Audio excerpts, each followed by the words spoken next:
L'Ordre des ingénieurs du Congo veut se garnir.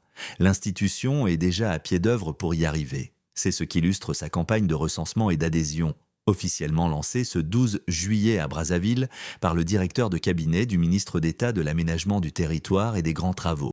Ces ingénieurs, dont la majorité exerce encore en dehors du cadre légal, méritent bel et bien que leur soit dédiée une campagne de sensibilisation et d'enrôlement afin que la mobilisation soit effective dans les rangs de la corporation en vue de renforcer la légalité dans le secteur. Fort de cette situation conjoncturelle, il s'avère indispensable de mener des actions concrètes qui visent, entre autres, de promouvoir l'application effective des lois régissant l'ordre en incitant les ingénieurs à s'y inscrire, élaborer une base de données nationale fiable des ingénieurs en exercice, renforcer la gouvernance technique de l'État grâce à une meilleure régulation de la profession et enfin, lutter contre les faux diplômes dans les secteurs techniques et industriels.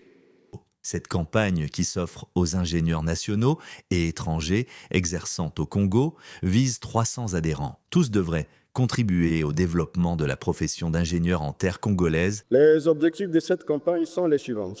1. Faire appliquer les lois existantes en incitant tous les ingénieurs à s'inscrire sans délai à l'OIC. 2. Constituer une base de données nationale fiable des ingénieurs en exercice en République du Congo. 3. Renforcer la gouvernance technique de l'État en assurant une meilleure régulation de la profession. Et enfin 4. Lutter contre la prolifération des faux diplômes.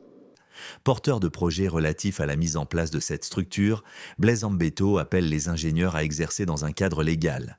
Et la légalité, selon lui, c'est intégrer l'OIC.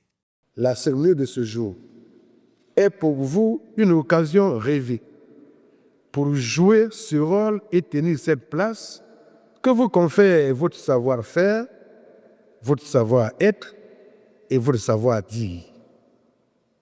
Je vous exhorte, mesdames et messieurs les ingénieurs, à saisir cette occasion, à vous inscrire et à adhérer à l'OIC qui est à la fois votre fruit de dur labeur, un outil de lutte partagée et un cadre de collaboration personnelle. Cette campagne se déroule sur l'ensemble du pays. Elle s'exécute dans la période comprise entre juillet et septembre 2025.